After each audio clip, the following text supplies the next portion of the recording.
Hey guys, welcome back to 22 Lima Romeo. I'm Jeremy, and today we are out here at NCRGC to film the August 2025 NRL 22 monthly Course of Fire. This month's Course of Fire is going to be a little different from previous videos because today we are bringing you all the detailed tips, tricks, secrets, how I have my optics set up, the gear that I'm using, how things went, my stage breakdowns. We're giving you all the goodies that you guys are after. Now, this is meant to be a supplemental video to the NRL22.official YouTube channel. So we're just going a little deeper dive. We're trying to give you guys the option to see some more information, have a little bit longer video, because we really want to see your scores improve over this next season. And we want to see some of you guys continue to class up to the expert division. And the way you're going to do that is by getting the information right here on this channel to succeed when you go out to the range. Speaking of success, we'd like to take a moment to thank all you guys for helping make this channel so successful over the last 3 years. So without any further ado, let's go ahead and get this Course of Fire set up. This thing was designed by Susie Ludston. She is a northern Minnesota shooter.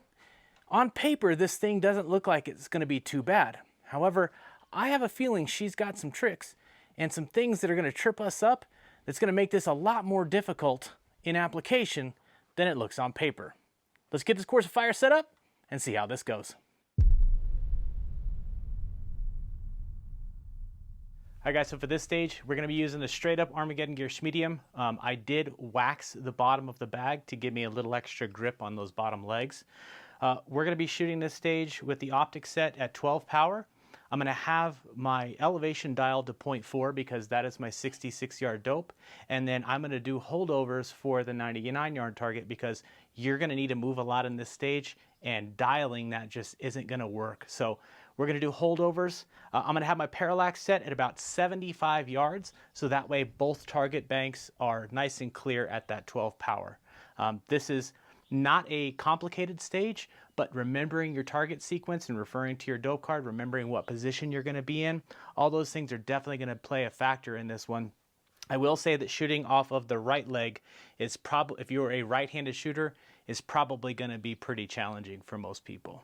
All right. Let's give this one a go. Stand by.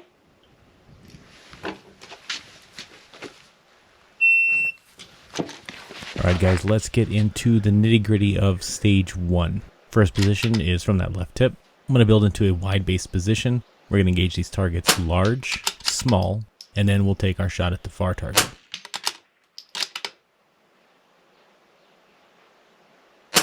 We transition over here to the leg of the tank trap on the right side. My strategy was to put that bag up the leg significantly higher than what it was, and as you saw, that bag slid down the leg. So the bag wax does help, but it doesn't make it stick. It still has a tendency to slide. Because the bag slid, I just made the best of it. However, I think a better position would have been to shoot this about 6 to 8 inches higher on that leg. That would have felt like a much more natural position to sit in to take those 3 shots. That volley is going to be far first, then near, large to small.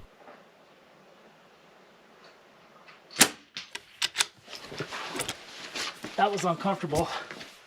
When I went to transition, my mind was so focused on that discomfort. And so instinctively, I wanted to go back to where I was comfortable. That was on that left tip. Luckily, I did not build into that position. I was able to jump out, get into the right position, and not fire a shot, so I didn't get any drop shots on this one. Transitioning to the left leg, that was a significantly more comfortable position because you can use your support hand to actually hold that bag up on that leg and keep it from sliding. If you're a right-handed shooter, shooting from the right leg is definitely going to be where the difficulty is at on this stage, so keep that in mind and prepare yourself accordingly. Something to keep in mind when you're shooting this stage is every time you're shooting from the tips, you're going to be shooting near, large, small, then far, and every time you're shooting from the legs, you're going to shoot far first, then near, large, small. It's just a little detail that if you can keep track of that in your mind, this stage won't be too bad. All right, guys, let's talk about what went right, what went wrong. Time management is definitely going to be a thing on this stage. I shot that in 1:12:55 elapsed, so I noticed that when shooting off of the right leg, I burned a lot of time trying to get that rifle stable because the whole time that I was bent down in that position, I was very, very uncomfortable. That discomfort is actually, it confused me going into this second position. I should have come up here and landed on this one, but because I was focused on my discomfort, I naturally wanted to come back to this left tank trap tip, and that wasn't the right call. Luckily, I did not build into that position. I recognized my mistake, and I moved back over to the right, which is the position I should have been in. This one is going to be about target acquisition fundamentals, and then making sure that you remember what your holdovers need to be during this stage. Not a terribly difficult stage, but because of the amount of movement, time is definitely going to be a factor. So be fast on the tips, be slow on the legs, and you'll do just fine. Let's get into stage 2.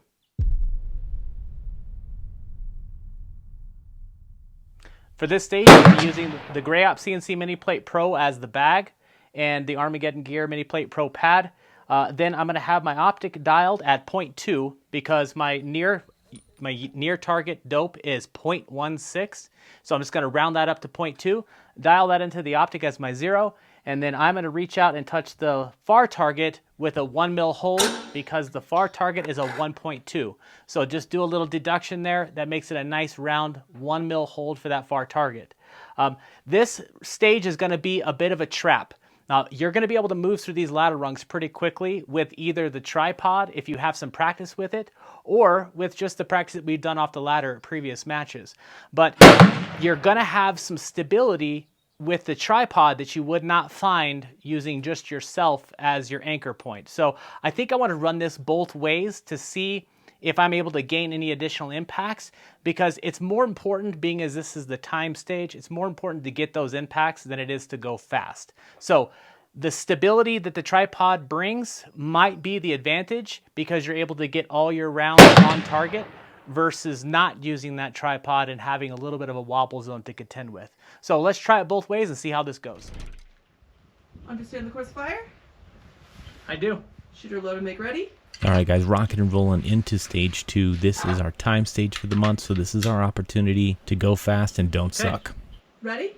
Ready. Stand by. Ready. That is the mantra of time stages. Go fast, don't suck. The choice for gear on this was very calculated. You notice that I'm not using a tripod, and that is for a reason. The tripod is going to burn time, and I do not want to burn time. I want to go fast and not suck.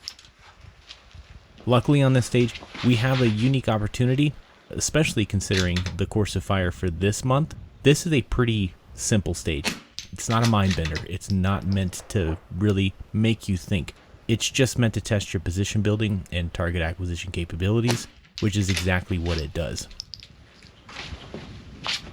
Using the plate bag allows me to move the rifle stock quickly from position to position without having to manipulate really anything. I'm not having to pick up a bag. I'm not having to manipulate a tripod. All of this just sticks to the rifle, so I'm basically only having to move the gun because everything is attached to it.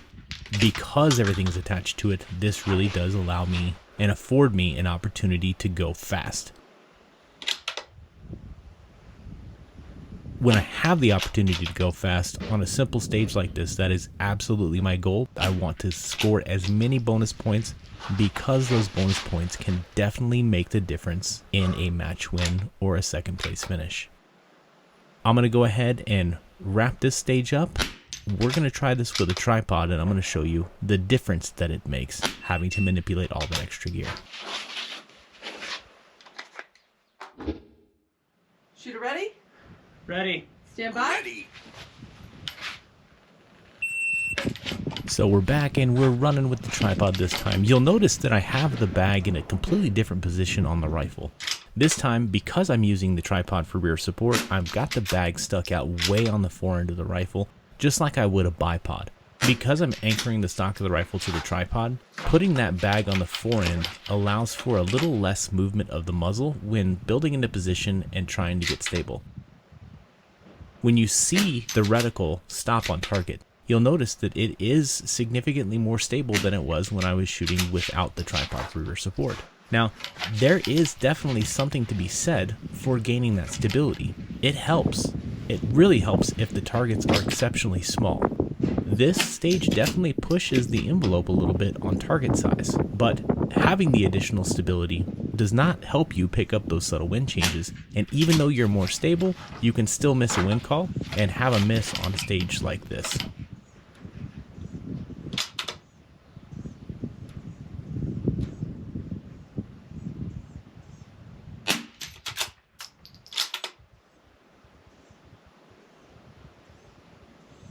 Now, even though this tripod gives me additional stability, it does take up significantly more seconds getting settled in, anchoring the stock, trying to find the target, getting locked in on the target, waiting for the reticle to get nice and still like I want it before I start my trigger squeeze.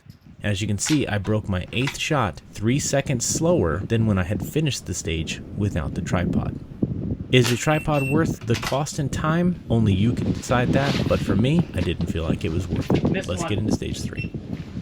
All right, so for takeaways for the stage, I shot this both ways, using the tripod and without the tripod, and I was able to clean it without the tripod in 88 seconds. So the tripod for this one definitely adds a complex element that I might recommend, unless you are very, very versed with how to use a tripod. You might leave it out for this stage because it's very cleanable without that rear support. Now, I will say that the tripod does definitely give you more rear support when shooting the stage, but I don't know if the amount of time that you give up and the mental pull away that it causes while manipulating an additional piece of equipment is necessarily worth all that trouble. Now, the simplicity of the stage is pretty easy. It is a near far engagement from 5 different rungs. You start at the highest and work to the lowest. This is something we've done lots of times in competition, so you should be able to shoot this almost second nature. This was a really easy stage for this month's Course of Fire. Let's go ahead and get into stage 3. Alright guys, so this stage is going to be pretty simple. The target sequence is large to small from the first position, small to large from the second position, and then large to small again in the third position. We're going to have a mag change before we transition to that third position.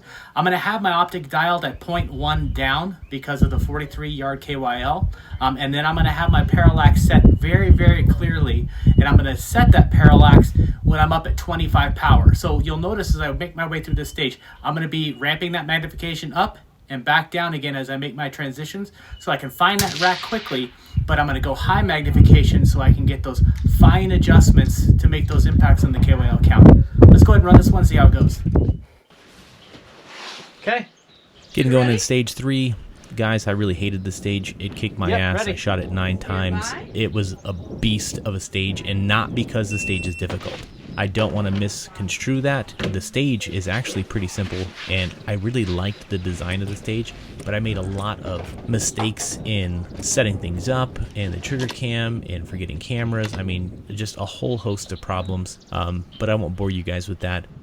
For this stage, the simplicity of the target engagement is position 1, large to small.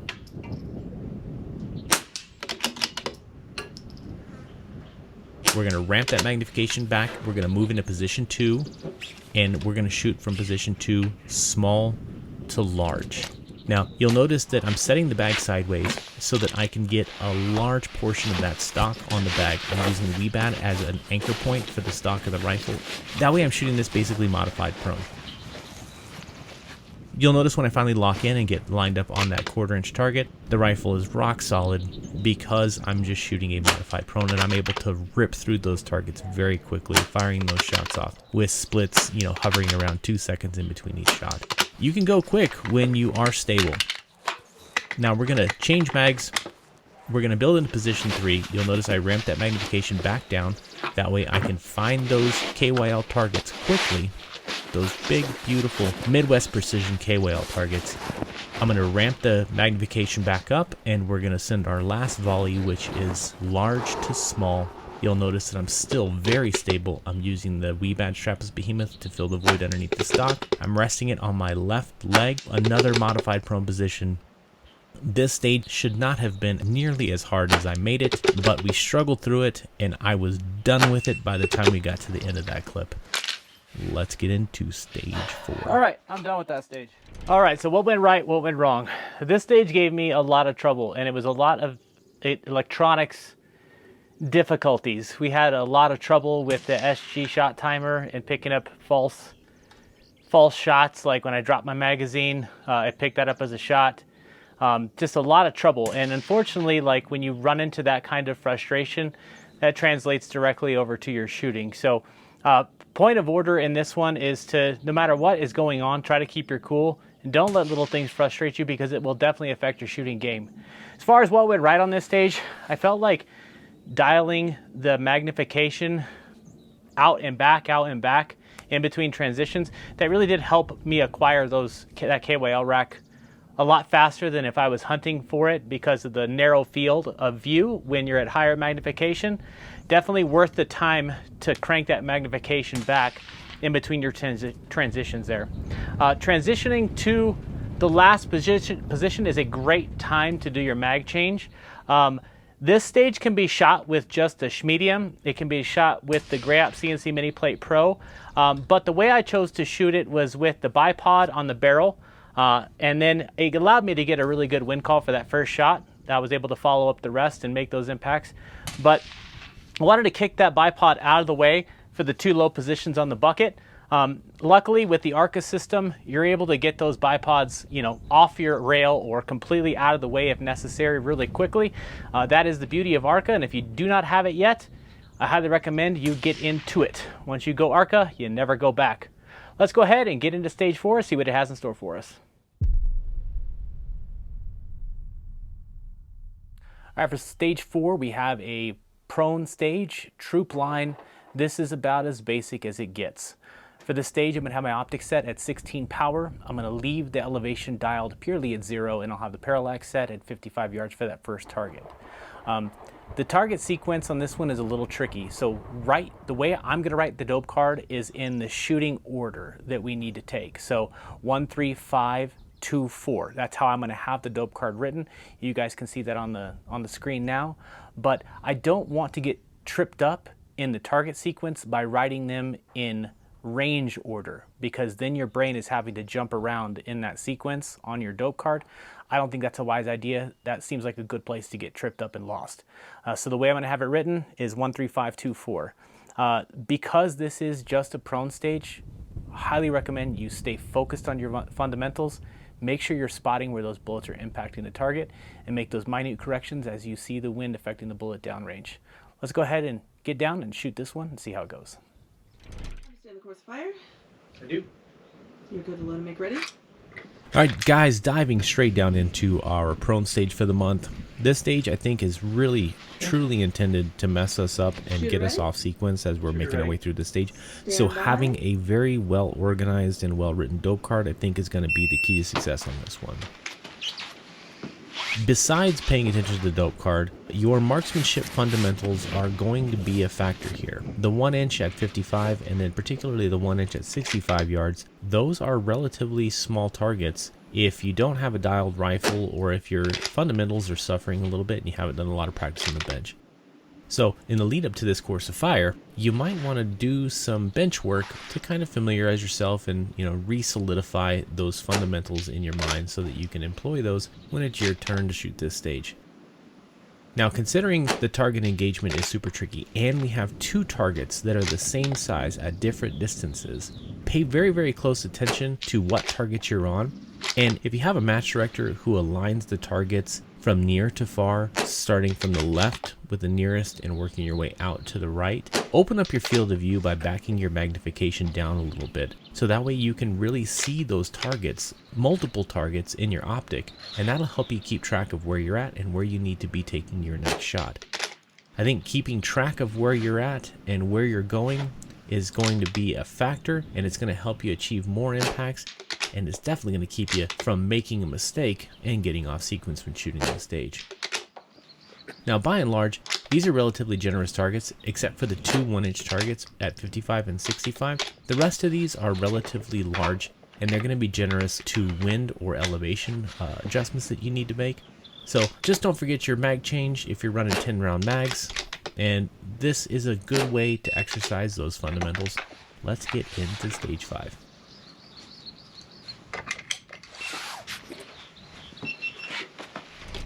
So what went right, what went wrong, and how did things work out? So I felt like the magnification at 16 power was definitely the right call.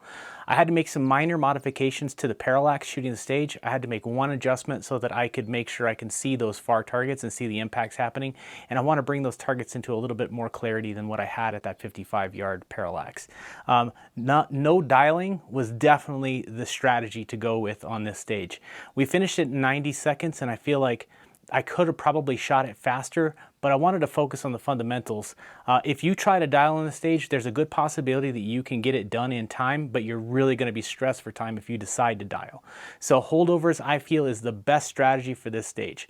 Good bag manipulation really was able to help me get on target quickly. I feel like altogether, this thing came together pretty well. That first shot was a miss, but as you could see on those successive shots, I figured out that wind after I saw that first bullet, and I was able to make a good correction and finish out this stage pretty strong. I am ready to be done with this course of fire. Let's go ahead and get into stage 5. All right, so for this stage, I'm going to have my elevation dialed to the 100-yard target at 1.7. I'm going to have my parallax set right there at 100 yards, and I'm going to minimize my gear on this one, because this is a lot of elevation changes and then elevation changes going back up your barricades. So not fumbling around with a whole lot of equipment is probably the best bet for this stage. I feel like I'm just going to use the Armageddon Gear Medium, and that is it. Just going to one bag this stage.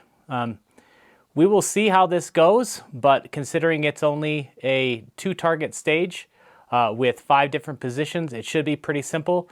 One thing to keep in mind though on this stage is that you're going to shoot small, large, transition, large, small, transition, small, large, transition, large, small, transition, small, large.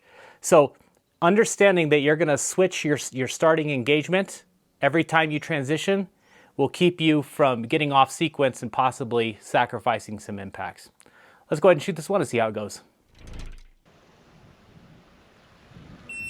Rolling into the last stage and the most difficult stage for this month's course of fire. I'm trying to keep things simple, go back to the basics, using just the Armageddon Gear Medium and a little bit of balance. Keeping in mind that you need to switch your target start engagements every time you transition is going to be the key to keeping you on and not sacrificing points because you got off targets. So remember, every time you transition, you're going to start on the target that you shot last. That's a good way to remember it. I don't know if a dope card is really going to help you remember it anymore. I think it might just burn more time as you're glancing over at that dope card to remind yourself which target you need to shoot. It's really not that complicated. It does seem like it would trip you up, but if you just keep in mind that you're going to be switching back and forth, it shouldn't be too difficult. Now you'll notice that as I build into these separate positions here, I'm just setting my bag roughly the same way on the bottom 2 props, and then I'm flipping it over and presenting the flat part of the Schmedium on the sawhorse. Now when I shoot from the chair and from the cinder block, I actually set that Schmedium on its side to create a little bit of a valley for the stock of the rifle. And as you notice when I build into those positions, that stock gets very, very stable. And I feel very, very good about taking those shots in that position.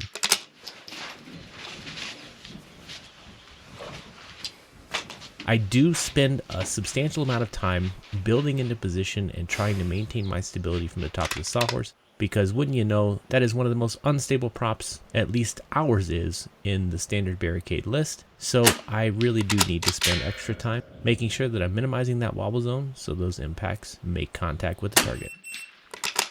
That was a fun course of fire. Let's go ahead and wrap this one up.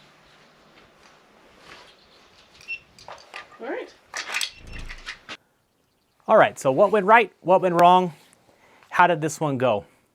Shot this stage for a clean. It was a little bit trickier than I expected, keeping track of the small, large, large, small engagement sequence. You really had to put that at the forefront of your thought process as you're working your way through the stage. The sawhorse is definitely a wobbly barricade, but it is possible to get your rifle kind of stable when shooting off of this thing if you have a well-balanced stock and you're able to find some rear connection with your elbow to your knee like I did. This is an uncomfortable position to be in. However, it is the most stable that you will see when shooting this stage. Having the parallax set at 100 yards, having the optics set at about 12 power, I felt like was really good because it allowed me to quickly acquire my targets after transitioning every 2 shots. So all in all, this stage went really well. I'm really pleased with the equipment that I used, being the Armageddon Gearsh Medium, and the way I have my optics set up. That was a pretty challenging course of fire from what I expected to see on paper.